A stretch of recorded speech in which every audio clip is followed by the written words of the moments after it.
Thank you once again. Could you briefly tell us the role of UNMISS in today's particular event? Well, sure. I'll maybe start by just saying thank you for taking some time to discuss the UN support to South Sudan's electoral process and South Sudan's quest to get to its first elections as an independent sovereign state. The UN's role is one of support. In line with our mandate, it is one that is envisioned as comprehensive assistance to the electoral process.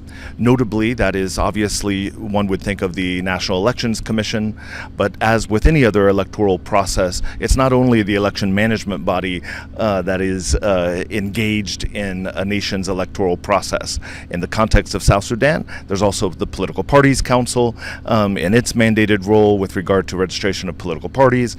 There is the judiciary in terms of the organization and a resolution of electoral disputes. There is, of course, civil society in their important role as extended arms for civic and voter education, as well as observers and watchdogs to the process with regard to the National Police Service and the broader security sector in its organization for election security related needs. All in support to the creation of an enabling environment to get to elections. So, our support is one in terms of from the legal framework to capacity building initiatives and institution strengthening of the Elections Commission, Political Parties Council, and other national institutions, to working with civil society, women's groups, persons with disability, youth groups, etc., on their engagement in the electoral process, to also then working in promoting the overall civic and political space, including a secured environment to get to elections with the Elections Commission and the broader security sector of South Sudan. All right. Now, at the global stage, South Sudan is having sanctions, and there's also arms embargo. In your own perception, what are some of the challenges South Sudan is facing in preparation for its first general election at the international level? Sure. And, I'll start by saying elections in any country are not easy. I'm from Oklahoma. It is difficult in Oklahoma. We see in the news when the U.S. has elections of problems that even we have as well. And so you see in many countries in terms of challenges that election management bodies have in the administration of an election.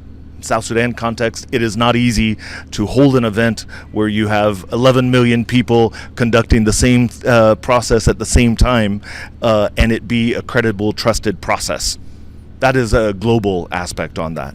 And so I think that some of the challenges with regard to South Sudan, and I'll echo the comments of late of the chairman of the Elections Commission, as well as even last Thursday, representatives of civil society from around the country who have noted that, one, time is passing. The timeline itself is a challenge to get to December 2026 elections.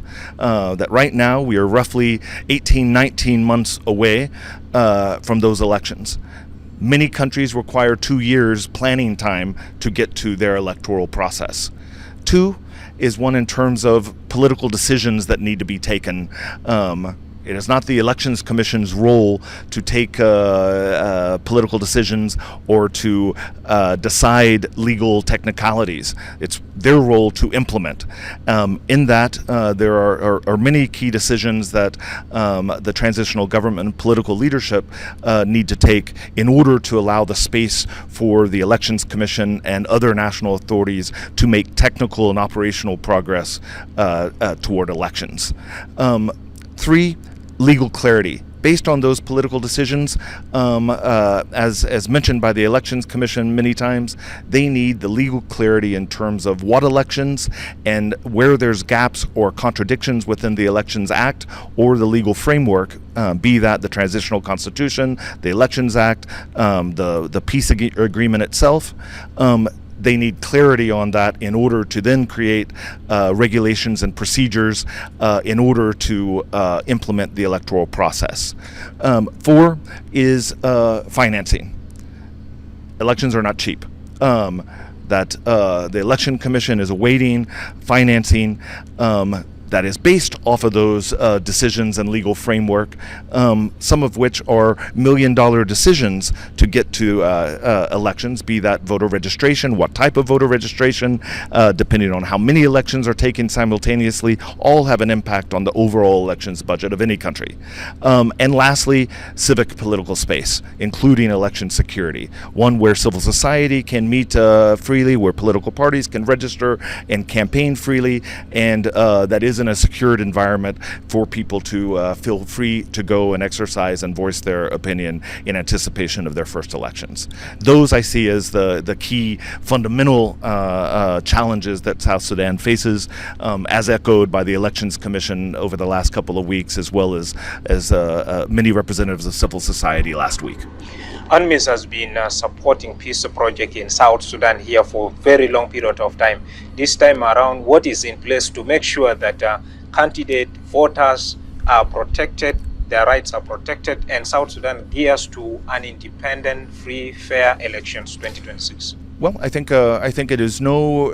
I think in that, first and foremost, these are not UNMISS elections or UN elections. These are South Sudanese-led elections, and so first and foremost, we are here in a support role to the South Sudan government, to electoral management bodies within South Sudan, and to the people of South Sudan in support to their quest to get to their first elections. And so in that, we are supporting the various government structures, also from a political aspect in terms of, calling for dialogue with regard to make positive progress toward the resolution of the transitional agreement and to get to credible, transparent, and inclusive elections.